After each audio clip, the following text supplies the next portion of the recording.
Hello dear students, welcome back to our channel once again. बच्चों, जैसे कि आप जानते हैं, हमने आपको प्रॉमिस किया था एक बार अपना सारा पोर्शन कंप्लीट हो जाएगा, उसके बाद हम एक स्पेशल वीडियो लेक्चर बनाएंगे जो सिर्फ और सिर्फ होगा हमारे इंपॉर्टेंट क्वेश्चंस के लिए, जिसके ज़्यादा चांसेस होंगे एग्जाम में पूछे जाने के लिए। तो ये जो हमारा सब्जेक्ट है TY BCom कॉमर्स 6, इसके अंदर आज हम देखने वाले सबसे ज़्यादा पूछे जाने वाले इंपॉर्टेंट क्वेश्चन। तो सबसे पहले तो मैं आपको सिलेबस बता दूं। अगेन सिलेबस आप जानते ही है। अच्छा, इस सिलेबस के अंदर कुछ पॉइंट्स को मैंने हाईलाइट्स किया है, जैसे कि यहाँ पर टेक्निक्स ऑफ ई सिलेक्शन को हाईलाइट किया है आपके मॉड्यूल 1 से। सिमिलरली कुछ और भी मॉड्यूल्स हैं, जो हमने 4 मॉड्यूल्स है या 4 चैप्टर्स आप बोल दो, उसके अंदर मैंने कुछ टॉपिक्स को हाईलाइट किया है। वो हाईलाइट क्यों किया है ये आपको मैं जब आपको हमारा आज का लेक्चर खत्म होने वाला रहेगा उसके पहले पहले जो है वो एक्सप्लेन कर दूंगी। तो पहले आता है हमारा ह्यूमन रिसोर्स मैनेजमेंट, जिसको हमने ऑलरेडी कंप्लीट कर लिया है। ऑफ कोर्स हमारे चारों चैप्टर्स जो है वो कंप्लीट हो चुके हैं। फिर आता है अपना module 2 human resource development. Module 3 बात करता है ह्यूमन रिलेशंस, जिसमें कई सारी थियोरीज दी है। और फिर फोर्थ हमारा है trends in human resource management. तो हमारे ये 4 इंपॉर्टेंट चैप्टर्स है जिसको हमने ऑलरेडी कवर कर लिया है। अब मैं सबसे पहले तो आपको एक और बार, हालांकि मैंने आपको समझाया था, स्टिल मुझे ऐसा लगता है कि एक और बार हम क्वेश्चन पेपर पैटर्न को अच्छे से समझ लेते हैं। आपके सारे क्वेश्चन पेपर जो है वो डेफिनेटली 100 मार्क्स के होते हैं। हमारा कॉमर्स 6 भी 100 मार्क्स का है, जिसके अंदर 6 क्वेश्चन हमको पूछे जाते हैं। अब ड्यूरेशन हमारा 3 घंटे का, ये हम जानते हैं। क्वेश्चन सेट इसमें 6 पूछे जाएंगे। जो मेन क्वेश्चन है वो 6 है, उसके अंदर सब क्वेश्चन हमारे अलग होते हैं। हर एक क्वेश्चन जो है are compulsory carrying 15 marks each. तो हर एक क्वेश्चन को 15 मार्क्स दिया गया है। वो 15 मार्क्स क्वेश्चन नंबर 2, 3, 4, 5 को दिया गया है। और क्वेश्चन नंबर 1 और क्वेश्चन नंबर 6 जो है वो हमारे 20 मार्क्स के लिए पूछा जाता है। क्वेश्चन नंबर 1 जो है वो हम अच्छे से जानते हैं, ये होते हैं ऑब्जेक्टिव बेस्ड क्वेश्चन, यानी कि इसके अंदर पूछा जाता है हमारा MCQ या फिर fill in the blanks, true और फॉल्स, मैच द कॉलम। तो क्वेश्चन नंबर 1A और B कंप्लीटली इसके सब क्वेश्चंस जो होते हैं वो भी ऑब्जेक्टिव क्वेश्चंस ही इंक्लूड करते हैं। अब यहाँ पर क्वेश्चंस कहाँ से आते हैं? यहाँ पर क्वेश्चंस आते हैं आपके कंप्लीटली ऑल यूनिट से, यानी आपकी बुक को पूरी तरीके से कवर किया जाता है। अब इसके ऊपर तो मैं आपको कोई इंपॉर्टेंट क्वेश्चन नहीं दे पाऊंगी कि कौन सा ऑब्जेक्टिव आपको पढ़ना चाहिए कौन सा नहीं। आप जो भी पब्लिकेशन को रेफर करते हो, कंसेप्चुअल क्लैरिटी रखो। सबसे इम्पॉर्टेंट तो यही है कि आप कंसेप्ट को क्लियर रखो। उसके बाद आप जो भी बुक रेफर करते हो, चाहे वो मनन प्रकाशन हो, विपुल्स हो, शेप पब्लिकेशन हो, ऋषभ हो, या फिर आपके फैकल्टीज़ ने आपको जो पढ़ाया है, उन नोट्स को बहुत अच्छे से समझ लो। कंसेप्चुअल क्लैरिटी अगर हो जाती है, सब्जेक्टिव क्लैरिटी है, तो ऑब्जेक्टिव को अच्छी अटेम्प्ट करने में आपको ज़्यादा डिफिकल्टी नहीं होती है। हालांकि सोर्सेज मैंने आपको बता दिया, आप अपने टेक्स्ट बुक के चैप्टर्स के पीछे जो क्वेश्चंस दिए हैं आप उसको रेफर कर सकते हो। हमारे हर एक चैप्टर के बाद हमने ऑब्जेक्टिव क्वेश्चन के लेक्चर्स को भी बनाया है, आप उसे भी रेफर कर सकते हो अपने रेफरेंस के लिए ऑब्जेक्टिव्स को। Now coming to question number 2 जो कि आता है, अच्छा अब यहाँ पर मल्टीपल चॉइस क्वेश्चन है। हमको यहाँ पर 12 क्वेश्चंस दिए हैं। MCQ पूछा जाए, फिल इन द ब्लैंक्स पूछा जाए, या फिर बी में ट्रू और फॉल्स पूछा जाए। हमको 12 क्वेश्चंस होते हैं। अब क्वेश्चन नंबर 1A 10 मार्क्स के लिए है, 1B 10 मार्क्स के लिए है। तो हमको 10 क्वेश्चंस को क्या करना है, मेक श्योर करना है कि वो 10 क्वेश्चन हमारे राइट हो। यूजुअली हम क्या करते हैं, 10 क्वेश्चंस ही लिखते हैं, लेकिन मैं अपने बच्चों को हमेशा कहती हूँ पूरे के पूरे 12 क्वेश्चंस आप अटेम्प्ट करो ऑब्जेक्टिव्स में। ब्रीफ क्वेश्चंस में जितना पूछा जाए आप उतना ही अटेम्प्ट करो, क्योंकि वहाँ पर हमारे पास ज़्यादा टाइम नहीं होता है। लेकिन ऑब्जेक्टिव्स क्वेश्चन की अगर हम बात करें तो हमारे पास टाइम होता है। अब समझ लीजिए यहाँ पर आपको फिल इन द ब्लैंक्स पूछा गया है। क्वेश्चन नंबर 1A, कोई प्रॉब्लम नहीं है अगर आपने सिर्फ करेक्ट आंसर भी लिखा, बस आपको क्वेश्चंस की नंबरिंग जो है वो सही करनी होगी। तो इन चीज़ों को आप ध्यान में रखेंगे। पहली चीज़, ऑब्जेक्टिव क्वेश्चन आप सारे अटेम्प्ट करेंगे। यहाँ पर 12, यहाँ पर 12, यानी कि 24 क्वेश्चन है। हमारे पास टाइम होता है, वैसे भी हम यहाँ वहाँ जो क्वेश्चन पूछने में वक्त ज़ाया कर लेते हैं, उतनी देर में हम उन सारे ऑब्जेक्टिव्स को अटेम्प्ट कर सकते हैं, राइट। तो 24 क्वेश्चंस ऑब्जेक्टिव्स के आप पूरे अटेम्प्ट करेंगे। सीक्वेंस आपका सही होना चाहिए, 1 2 3 4 5। हो सकता है आपने क्वेश्चन नंबर 5th का आंसर पहले लिखा, 6th का बाद में लिखा है, या 7th को लिखा है फिर उसके बाद फर्स्ट अटेम्प्ट किया है। सीक्वेंस आप हमेशा 1 2 3 4 5 6 7 8 9 10 11 12 लिखोगे, ये लिख कर रख देना सबके पहले। सबसे पहला काम होना चाहिए कि 1 2 3 4 1 to 12 जो आप पूरा सीरियल नंबर लिख कर रखोगे, और फिर आप जैसे जैसे क्वेश्चंस को पढ़ते हो, जो क्वेश्चन का आंसर आपको आता है उसको आप इमीडिएटली क्या करोगे, वहां पर सिर्फ उसके करेक्ट ऑप्शन को लिख दोगे। माइंड माई वर्ड्स, यूनिवर्सिटी आपके मार्क्स डिडक्ट नहीं करेगी अगर आपने फिल इन द ब्लैंक्स या फिर एमसीक्यू में पूरे का पूरा statement as it is copy नहीं किया, तब भी कोई प्रॉब्लम नहीं है। आप डायरेक्ट आंसर्स भी लिख सकते हो, बस आपका सीरियल नंबर करेक्ट होना चाहिए। दूसरी चीज़ आती है आपकी ट्रू और फॉल्स। ट्रू और फॉल्स में आपके ऊपर है, आप अगर स्टेटमेंट पूरा लिखना चाहो तो आप लिखो, ना लिखना चाहो तो ना लिखो, तब भी कोई प्रॉब्लम नहीं है। बस वही 1 to 12 का सीरियल नंबर लिखो, और जैसे जैसे आपको जो जो लगता है इजी क्वेश्चन है इसका आंसर में आप एकदम श्योर हो, आप उसको लिखते जाओ तुरंत, कोई प्रॉब्लम नहीं होने वाली है यहाँ पर। इसीलिए मैं रिपीट कर रही हूँ, क्योंकि मैं जब बोर्ड के पेपर असेस करती हूँ तो मैं देखती हूँ बच्चे ये कई बार गलती करते हैं कि सीरियल नंबर का सीक्वेंस चेंज कर देते हैं। अब वो सीक्वेंस चेंज करने की वजह से जो पेपर असेसर होता है, जो चेक करता है, उसके लिए डिफिकल्टी होती है। आप जितना पेपर चेक करने वाले के लिए पेपर आसान बनाएंगे, उतना वो आपको मार्क्स देने में आसानियाँ बरतेगा। ये चीज़ आप ध्यान में रखिएगा। ये हो गई बात क्वेश्चन नंबर 1 की, जो आएगा 20 मार्क के लिए, जो ऑल यूनिट्स में इंक्लूड होता है। फिर हम बात करते हैं अपने क्वेश्चन नंबर 2 की। अब क्वेश्चन नंबर 2 में आपको 3 क्वेश्चन दिया जाएगा, ए बी सी, 15 मार्क के लिए, 8 और 7 के कॉम्बिनेशन में पूछा जाता है ये। तो यहाँ पर आपको क्या करना है, कोई भी 2 क्वेश्चन ही अटेम्प्ट करना है। मान लो आपको यहाँ पर क्वेश्चन नंबर 3 में क्वेश्चन नहीं आ रहा है, तो आपने सोचा क्वेश्चन नंबर 2 का मुझे तीनों आता है तो मैं तीनों लिख दूँ। ऐसा पॉसिबल ही नहीं है कि 15 में से आपको 15 के ऊपर मार्क्स मिले, यानी 15 में से आपको 30 मार्क्स तो नहीं मिल सकते हैं। तो ये चीज़ आप ध्यान में रखिएगा कि यहाँ पर जब आप अटेम्प्ट करते हैं, ए बी बी सी ए सी, कोई भी कॉम्बिनेशन आप अटेम्प्ट करो, उससे रिलेटेड कोई hard and fast rule board ने नहीं बनाया है कि आपको ए और बी ही फॉलो करना है, बी और सी ही करना है। ए बी सी तीनों में से आप कोई भी फॉर्मेट फॉलो कर सकते हो। अब यूजुअली आपका क्वेश्चन नंबर 2 जो है वो आता है आपके मॉड्यूल 1 से, यहाँ पर मेंशन भी किया गया है, मॉड्यूल 1 से आता है आपका क्वेश्चन नंबर 2। सेम फॉर्मेट आपके क्वेश्चन नंबर 3 के लिए है, ए बी सी 15 मार्क के लिए 2 क्वेश्चन अटेम्प्ट करना है, मॉड्यूल 2 से आता है।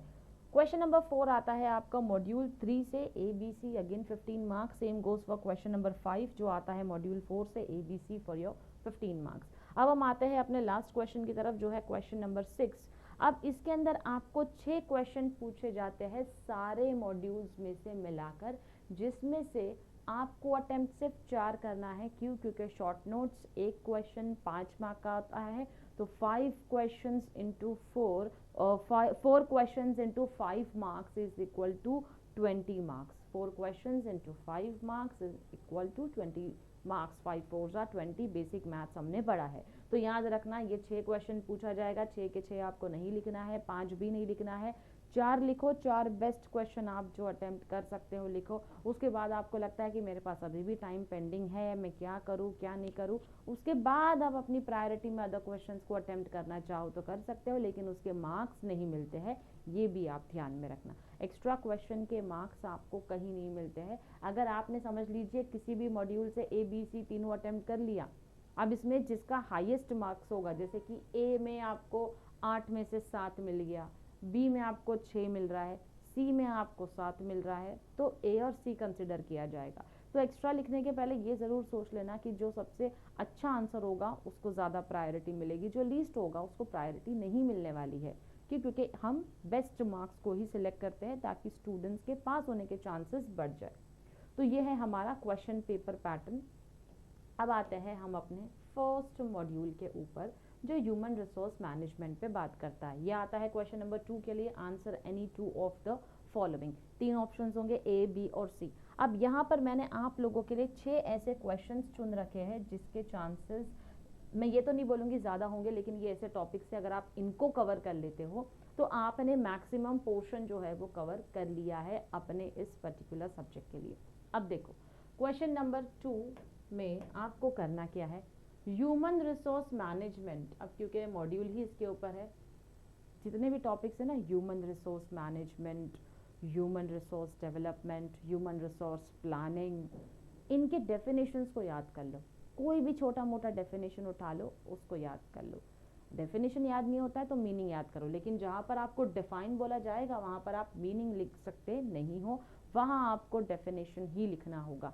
तो आप यहाँ पर ह्यूमन रिसोर्स मैनेजमेंट को समझ लो, अब उसका इम्पोर्टेंस पढ़ लेना याद से, ह्यूमन रिसोर्स मैनेजमेंट और उसका इम्पोर्टेंस। बुक में नीड एंड इम्पोर्टेंस दिया होगा, फीचर्स दिया होगा, आप इम्पोर्टेंस के ऊपर फोकस करो, अगर फीचर्स भी पूछा जाता है आप वो भी इम्पोर्टेंस में लिख सकते हो। तो एक क्वेश्चन तो इसके ऊपर आता ही है, ह्यूमन रिसोर्स मैनेजमेंट और उसका इम्पोर्टेंस। ह्यूमन रिसोर्स प्लानिंग पूछा जाता है, अब इसके अंदर स्टेप्स इन्वॉल्व। स्टेप्स इन्वॉल्व का मतलब होता है प्रोसीजर। कई बार बच्चे क्या करते हैं, स्टेप्स पूछा गया है फंक्शंस लिख कर आते हैं, अरे भाई स्टेप्स का मतलब प्रोसीजर होता है, स्टेप 1 2 3 4 5 6 फॉलो होता है, तो आप उसमें फंक्शंस नहीं लिख सकते हो, आपको उसके अंदर स्टेप्स ही लिखना है। तो दूसरा जो आप सबसे अच्छे थरोली स्टडी करने वाले हो टॉपिक को, वो है ह्यूमन रिसोर्स प्लानिंग और उसके स्टेप्स। तीसरा आता है आपका जॉब एनालिसिस, जिसके आप कंपोनेंट्स को याद कर लोगे। Different techniques of job design है, यहाँ पर ट्रेडिशनल टेक्निक्स भी है, मॉडर्न टेक्निक्स भी है। मॉडर्न टेक्निक्स के ऊपर क्वेश्चन आया है, तो आप मॉडर्न टेक्निक्स को बहुत अच्छे से रिवाइज कर लेना। रिक्रूटमेंट पढ़ना है, डिफरेंट सोर्सेज ऑफ रिक्रूटमेंट। अब सोर्सेज दो टाइप के होते हैं, एक तो इंटरनल सोर्स होता है रिक्रूटमेंट का, दूसरा होता है external sources of recruitment. Internal क्या है बहुत अच्छे से कर लेना, क्योंकि एक क्वेश्चन आपको इंटरनल सोर्स ऑफ रिक्रूटमेंट पे पुराने पेपर्स में से पूछे गए हैं, तो वो आप अच्छे से स्टडी करेंगे। फिर आता है अगेन एक question, steps involve in selection process. तो सिलेक्शन के ऊपर आपको ये सिलेक्शन प्रोसेस को पूछे जाने के चांसेस जो है वो ज़्यादा है। इसके अंदर मैंने आपको बताया था, मैंने कुछ चीज़ों को हाईलाइट किया है, बोल्ड किया है, तो जिनको मैंने बोल्ड किया है बच्चों, वो क्वेश्चंस को भी आप स्टडी करोगे, गो थ्रू करोगे। इसलिए गो थ्रू करोगे क्योंकि वो आपके शॉर्ट नोट्स में आ सकता है। फुल फ्लेज आपको जैसे कि steps involve in selection process, ये आपको शॉर्ट नोट्स के लिए नहीं पूछा जा सकता है, लेकिन टेक्निक्स ऑफ ई सिलेक्शन जो है वो छोटा सा आंसर है, तो वो टेक्निक आपको शॉर्ट नोट्स में पूछा जा सकता है। तो ये मॉड्यूल 1 के हमारे कुछ 6 क्वेश्चन है, जिसको आप थरोली एकदम गो थ्रू कर लो, इसको बहुत अच्छे से पढ़ लो। तो मॉड्यूल 1 से जो आने वाला हमारा है क्वेश्चन नंबर 2, मॉड्यूल 1 से आने वाला क्वेश्चन नंबर 2 है, इतना पढ़ लिया तो आप जो है 15 मार्क्स के लिए आएगा, तो 15 मार्क्स के लिए आप अटेम्प्ट कर पाओगे बहुत अच्छे से फ्रॉम योर मॉड्यूल 1, या फिर हम बोल सकते हैं चैप्टर नंबर 1। ये 6 क्वेश्चंस को एकदम थरोली याद कर लेना। अब आते हैं अपने चैप्टर नंबर 2 पे, जो बात करता है ह्यूमन रिसोर्स डेवलपमेंट की। अब ये जो कंसेप्ट है ह्यूमन रिसोर्स डेवलपमेंट का, इसके ऊपर भी क्वेश्चन पूछा गया है, 2 बार रिपीट हुआ है, HRD और उसके फंक्शंस। ट्वाइस इन रो इसको पूछा गया है, सीक्वेंशियल नहीं आया है, 2019 में आया था, उसके बाद 2023 के पेपर में पूछा जा चुका है ये। तो मेक श्योर करें कि HRD और उसके फंक्शंस को आप समझ लो कि क्या होता है। बड़ा ही आसान सा कंसेप्ट है और बड़ा ही सिंपल सा टॉपिक है ये, इसको ज़्यादा टाइम नहीं लगेगा, आपको रट्टा नहीं मारना है, आपको क्वेश्चन के आंसर को समझकर याद करना है। डिफरेंट मेथड्स आएंगे ट्रेनिंग एंड डेवलपमेंट के अंदर, of on the job training, of the job training methods होते हैं, ये मेथड्स को आप अच्छे से याद कर लीजिए। परफॉर्मेंस अप्रेजल के ऊपर क्वेश्चन आता है, आइदर बेनिफिट्स आ सकता है या लिमिटेशंस आ सकता है, दोनों आप उसकी पढ़ाई कर लीजिए। अब तक तो बेनिफिट्स ही ज़्यादा पूछे गए हैं। नेक्स्ट आता है पोटेंशियल अप्रेजल, इसका इंपॉर्टेंस आप पढ़ लेंगे। करियर प्लानिंग, इसका भी इंपॉर्टेंस। सक्सेशन प्लानिंग की नीड को आप अच्छे से पढ़ लेना। इंपॉर्टेंस ऑफ मेंटरिंग पढ़ लेना, यहाँ पर मैंने आपको 7 क्वेश्चन दिए हैं। अब देखो यहाँ पर ये जो मेंटरिंग है, ये हो सकता है आपको शॉर्ट नोट में पूछा जा सके, हालांकि एक साल के पेपर में ये ब्रीफ क्वेश्चन में पूछा गया है इंपॉर्टेंस ऑफ मेंटरिंग, इसलिए मैंने उसको यहाँ मेंशन किया है। लेकिन ये 6 जो क्वेश्चन है, इसको आप प्रायोरिटी दे देना। प्रायोरिटी इसलिए देना कि इस मॉड्यूल से आप इन टॉपिक्स को ज़्यादा अच्छे से पढ़ रहे हो। देखो आपको लगता होगा कि मैम पूरी ही बुक दे दी है या पूरा ही मॉड्यूल दे दिया है, अब भी कुछ कॉन्सेप्ट्स हैं इसमें जो बचे हुए हैं, जिसको मैंने इसीलिए इंक्लूड नहीं किया है क्योंकि वो बहुत बार नहीं पूछे गए या फिर शायद कभी पूछे भी ना गए हो। तो जो बहुत बार नहीं पूछे गए या कभी नहीं पूछा गया हो, उसके ऊपर रिविजन करके अपना टाइम स्पेंड करने से अच्छा, we have very limited days, number of days with us to revise और to go through the syllabus और टू रीड इंपॉर्टेंट क्वेश्चंस, तभी तो ये लेक्चर हमने बनाया है। इसीलिए आप मॉड्यूल 2 से इन क्वेश्चंस के ऊपर ज़्यादा फोकस करेंगे। कुछ क्वेश्चंस जो शॉर्ट नोट में आ सकते हैं, उसके ऊपर आप जो है वो बहुत अच्छे से उसके कंसेप्ट को समझ लेना। शॉर्ट नोट में देखो अगर लिखा गया, फॉर एग्जांपल लिखा गया पोटेंशियल अप्रेजल, अब आपने इसको ब्रीफ आंसर के हिसाब से इंपॉर्टेंस पढ़ा हुआ था इसका। अब ऐसा थोड़ी है कि अगर आप इसकी इंपॉर्टेंस को शॉर्ट नोट्स में लिखते हो तो आपके मार्क्स डिडक्ट हो जाएंगे, ऐसा बिल्कुल नहीं होने वाला है। सिर्फ और सिर्फ शॉर्ट नोट में पोटेंशियल अप्रेजल लिखा गया, अब आप उसके फीचर लिखो, उसके नीड लिखो, उसकी इंपॉर्टेंस लिखो, उसका एडवांटेज लिखो, उसका डिसएडवांटेज लिखो, उसके बेनिफिट्स, लिमिटेशंस, चैलेंजेस, जो कुछ भी लिखो, आप जो लिखते हो उसके ऊपर आपको शॉर्ट नोट्स में मार्क्स मिल जाएंगे। तो इतने टॉपिक्स को हम कवर करने वाले हैं अपने chapter number 2 human resource development से। अब बढ़ते हैं अपने चैप्टर नंबर 3 की तरफ। अगेन यहाँ पर जो है आपके लिए मैंने कुछ क्वेश्चंस रखे हैं। ये क्वेश्चन जो है एम्प्लॉय मोरल और फैक्टर्स अफेक्टिंग एम्प्लॉय मोरल के ऊपर पूछा गया है, 2 बार पूछा गया है ये क्वेश्चन को। दूसरा क्वेश्चन है हमारा EQ एंड SQ के ऊपर, जो हमारे इंटेलिजेंस लेवल है IQ, EQ और SQ, इनके ऊपर कौन से फैक्टर्स है जो इनको इन्फ्लुएंस कर सकते हैं। ये क्वेश्चन भी रिपीट हुआ है ट्वाइस। एम्प्लॉय ग्रीवियंस के रीजन क्या हो सकते हैं, एम्प्लॉय के बीच में ग्रीवियंसेस होते हैं उसके रीजन क्या हो सकते हैं। Steps involve in solving grievance redressal.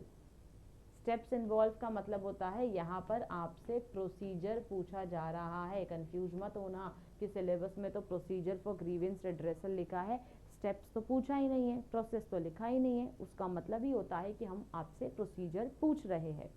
Next is employee welfare measure, employee health and safety measure. Chances है कि ये आपको शॉर्ट नोट्स में भी पूछे जा सकते हैं।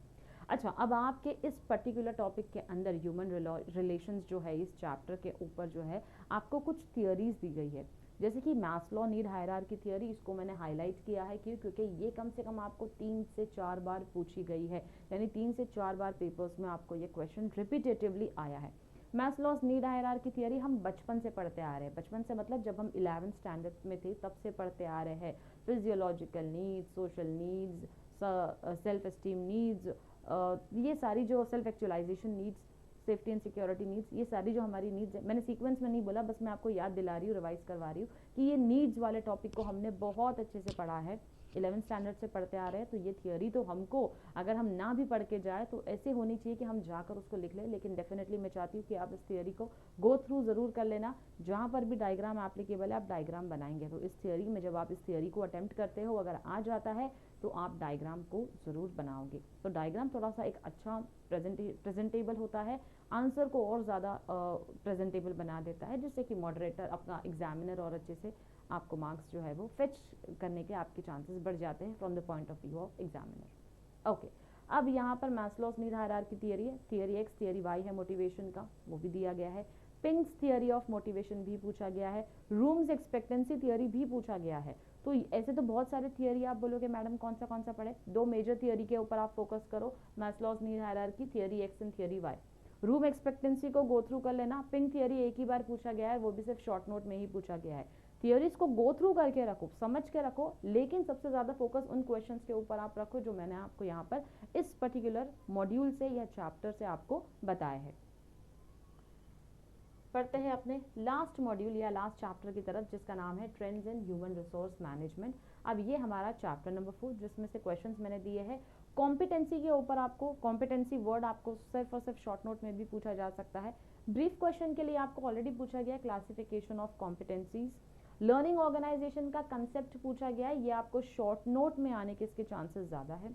नीड फॉर इनोवेशन कल्चर आप पढ़ेंगे। Importance of HRIS, human resource information system, कैसे टेक्नोलॉजी जो है उसको इंक्लूड करके हम अपने ह्यूमन रिसोर्स को आगे बढ़ाते हैं। तो बहुत ही अच्छा सा कंसेप्ट है ये, फुल फ्लेज 8 मार्क्स के लिए आपको पूछा जा सकता है। अब ये 4 आपने पढ़ लिया, मेजर इस 4 पे फोकस करना, 8-7 के कॉम्बिनेशन में आ सकता है। अब बाद में आता है एम्प्लॉय एंगेजमेंट, डाउन साइजिंग, तो ऑफ कोर्स ये भी बहुत ही अच्छे कंसेप्ट है।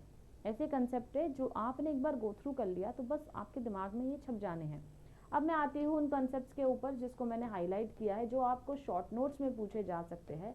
तो बढ़ते हैं हम अपने इस यूनिट की तरफ, यूनिट नंबर 1, जहाँ पर मैंने आपको बोला था टेक्निक्स ऑफ ई सिलेक्शन को आप अच्छे से जो है वो पढ़ लेंगे। ह्यूमन रिसोर्स डेवलपमेंट में काउंसलिंग जो है, काउंसलिंग भी आपको एक से दो बार शॉर्ट नोट्स में पूछा गया है, तो काउंसलिंग के कंसेप्ट को आप याद कर लेना तो काफ़ी हो जाएगा। टेक्निक्स आप पढ़ते हो, लेकिन अगर टेक्निक्स नहीं पूछा गया है और आपको उसके अलावा कुछ याद नहीं आ रहा है तो आप टेक्निक्स भी लिख सकते हो। देन कम्स आर ओके, यहाँ से तो और कुछ नहीं है। फिर हम पढ़ते हैं अपने यूनिट 3 की तरफ। लीडरशिप का जो क्वेश्चन है वो मैंने आपको नहीं दिया है, हालांकि लीडरशिप में आपको ट्रांजैक्शनल या फिर ट्रांसफॉर्मेशनल लीडरशिप के ऊपर शॉर्ट नोट पूछा जा सकता है, तो वो आप ध्यान में रखिएगा। पिंक थियरी भी जैसे मैंने कहा एक बार पूछा गया है, शॉर्ट नोट के लिए पूछा जा सकता है। यूनिट 4 से मैंने आपको कुछ टॉपिक्स दिए हैं जो कि trends in human resource management में है, जैसे कि वर्कफोर्स डाइवर्सिटी जो है, वर्कफोर्स डाइवर्सिटी आपको पूछा गया है ऑलरेडी आपके शॉर्ट नोट्स में एट्रीशन पूछा गया है, competency work life balance, competency mapping work life balance जो है, ये ऐसे क्वेश्चन है जो शॉर्ट नोट्स में हर बार तो रिपीट नहीं हुए हैं, लेकिन हर साल में एक एक बार ऐसे ऐसे क्वेश्चन जो है वो आपके पेपर्स में आए हैं, और कुछ नहीं आए हैं तो उनके आने के चांसेस इस साल हो सकते हैं। तो यहाँ पर मैं अपने बच्चों से रिक्वेस्ट करूँगी कि मेक श्योर करो जो भी क्वेश्चंस मैंने आपको बताए हैं आप उनको बहुत अच्छे से गो थ्रू करने वाले क्वेश्चन को सिर्फ गो थ्रू करना है, और जो स्टार्टिंग के 4 से 5 हर मॉड्यूल में मैंने आपको 6 क्वेश्चन जो दिए हैं उन 6 क्वेश्चन के ऊपर आप ज़्यादा फोकस करो, क्योंकि ये 6 क्वेश्चन ऐसे क्वेश्चन है इनमें से आप 8-7 के कॉम्बिनेशन में 15 मार्क्स अटेम्प्ट कर ही पाओगे बहुत आसानी से। लेकिन पढ़ना तो है, वो तो ज़रूरी है, कोई और ऑप्शन नहीं है कि हम टॉपिक्स को स्किप कर सके।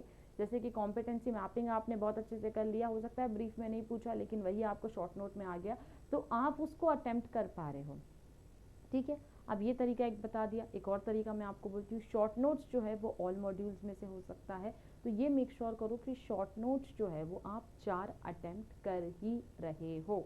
4 अटेम्प्ट करना है। देखो 2 तरीके होते हैं पास होने के, मैं हमेशा अपने बच्चों को बोलती हूँ, पहला तरीका होता है कि आप सिर्फ पास होना चाहते हैं, दूसरा आप मार्क्स अच्छा सिक्योर करना चाहते हैं। तो ये जो मेथड एप्लीकेबल है, ये दोनों ही मेथड के लिए मैंने एक ही सोल्यूशन रखा है, जैसे वो है ना लॉरियल पेरिस 5 प्रॉब्लम 1 सोल्यूशन, तो यहाँ पर हमारे पास 2 अलग अलग टेक्निक है पढ़ने के। एक वो बच्चे अपना सकते हैं जिनको सिर्फ पास होना है, तो मैडम हमको बता दो पास होने के लिए हमको क्या पढ़ना पड़ेगा। मैंने हर एक मॉड्यूल से बता दिया है, मॉड्यूल 1 से, मॉड्यूल 2 से, मॉड्यूल 3 से क्या करना है आपको पता है। 100 में से 40 आपका पासिंग मार्क्स होता है, 40 मार्क्स लाने के लिए आपको लिखना है, तो उसमें 20 मार्क्स तो आपका ऑब्जेक्टिव है। मेक श्योर करो ऑब्जेक्टिव बहुत अच्छे से कर रहे हो, तो ऑब्जेक्टिव्स की क्लैरिटी है, सब्जेक्टिव क्लैरिटी है, ऑब्जेक्टिव्स आपको अटेम्प्ट करने आ जाएगा।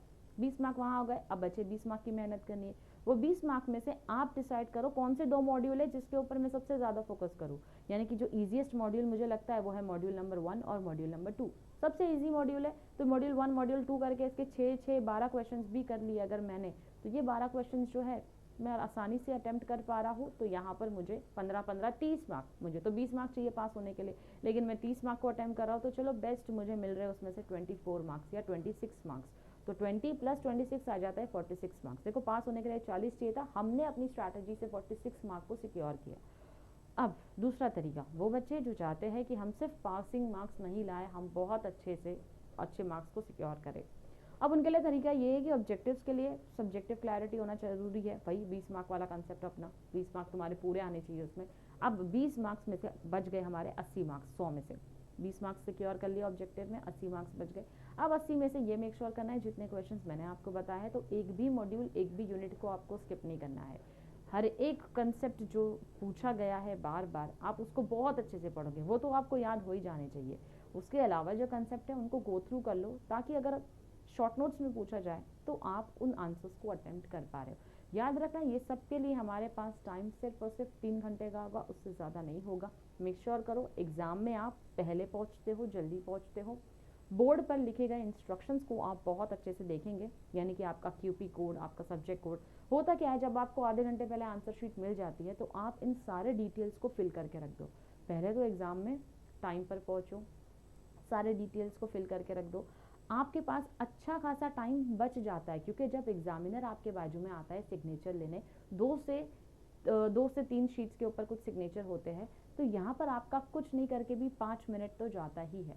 और 5 मिनट से ज़्यादा टाइम तब बढ़ेगा जब आपने कुछ चीज़ों की गलती की होगी। अगर आप चाहते हो कि आपका 5 मिनट भी वेस्ट ना हो, मेक श्योर करो आपने सारे डिटेल्स को सही से फिल किया है। आंसर शीट के ऊपर आपकी सिग्नेचर होती है, वो सिग्नेचर करना आप नहीं भूलेंगे। आंसर का बारकोड नंबर जो होता है लिखना, वो आप सही से लिखेंगे। ऑफ कोर्स बच्चों, आप लोगों ने सेम 5 अटेम्प्ट किया है, तो आपको कुछ चीज़ें याद शायद ना हो कि सेम 6 के टाइम पे हमें और क्या करना होगा, तो मैं आपको एक रिविजन दे रही हूँ आपके आंसर शीट्स का। एक बारकोड स्टिकर होता है, तो उसके ऊपर जो आपका आंसर बुकलेट का जो नंबर होता है, ठीक है, आपके आंसर बुकलेट पे एक बारकोड स्टिकर होता है, ऑलरेडी प्रिंटेड होता है वो, उसका नंबर आपको एक जगह पर लिखना होता है। जो आपकी यूनिवर्सिटी वाली शीट आती है, एक शीट देंगे आपको, दोनों साइड लिखना है, वो दोनों साइड में कॉलेज कॉपी, यूनिवर्सिटी कॉपी। ध्यान से आराम से, 2 मिनट ज़्यादा जाता है जाने दो, लेकिन गलती मत करना। आंसर बुकलेट नंबर सही लिखना, अपना सीट नंबर सही लिखना, और बाजू में आपका सिग्नेचर, डेट नहीं डालना है, सिर्फ साइन करना है। सेम चीज़ यूनिवर्सिटी कॉपी पे भी होगी, सेम चीज़ आपके कॉलेज कॉपी के ऊपर भी आप करेंगे। क्यूपी कोड आपके बोर्ड पे लिखा होगा। अगर बोर्ड पे सपोज टीचर नहीं लिखता है तो जब आपको क्वेश्चन पेपर मिल जाता है उस क्वेश्चन पेपर के नीचे कुछ नंबर लिखा रहता है, जैसे 67205 ऐसा एक नंबर जो है वो दिया है, वो आपका क्वेश्चन पेपर कोड होता है। वो आप लिख कर उसको बबलिंग अच्छे से कर लेंगे। सेम चीज़ आपका सीट नंबर बबलिंग करना है। लैंग्वेज जो इंग्लिश में आंसर अटेम्प्ट करने वाले इंग्लिश को बबल कर देना, सीट नंबर लिख देना। TY BCom सेमेस्टर 6 एग्जामिनेशन अप्रैल 2025 या मार्च 2025, जब भी आपका पेपर चालू हो रहा है उस मंथ को ध्यान में रखते हुए आप इन डिटेल्स को पूरी तरीके से भरेंगे। TY BCom का भी कुछ कोड होता है, वो कोड आप याद रखेंगे 2C00135145, जो भी है, जो भी आधे से ज़्यादा डिटेल्स आपके हॉल टिकट के ऊपर भी होती है बच्चों, तो आप उसको रेफर करते हुए लिख सकते हो। जहाँ पर आप डाउटफुल हो जाते हो कि इसको हम क्या लिखें, यहाँ पर क्या लिखना है, जैसे कि क्यूपी कोड में हम कंफ्यूज हो जाते हैं, 8 कॉलम दिए हुए हैं लेकिन क्यूपी कोड जो है वो सिर्फ 5 डिजिट्स का है, तो या तो आप स्टार्टिंग से 00 करके लिख दो या तो स्टार्टिंग से ही लिखना शुरू कर दो। डाउटफुल हो तो उस एग्जामिनर को बुलाकर पूछ लो, लेकिन गलती नहीं करना। हमारे पास आधे घंटे का टाइम होता है, सफिशिएंट टाइम होता है अपनी डिटेल्स को फिल करने में। अगर वहाँ पर कुछ केओस कर दिया तो वही टेंशन को लेकर आप अपने आगे के आंसर्स अटेम्प्ट करने में भी उसी डाउट को लेकर, उसी टेंशन को लेकर कंटिन्यू करते हो, जिससे कि हमारा पेपर थोड़ा सा ख़राब जाता है, ऐसा हमें लगता है। जो पढ़कर आए वो भी भूल जाते हैं हम। एक छोटी सी गलती के लिए आप अपने आंसर्स को नहीं भूलेंगे, याद रखना। और यहाँ पर जो है हमारे टिप्स एंड इंपॉर्टेंट क्वेश्चंस वाला लेक्चर जो है वो कंप्लीट होता है। मिलती हूँ आपसे नेक्स्ट लेक्चर में एक नए टॉपिक के साथ, एक नए सब्जेक्ट के साथ। Till then stay tuned to our channel and all the best for your exams. Thank you very much.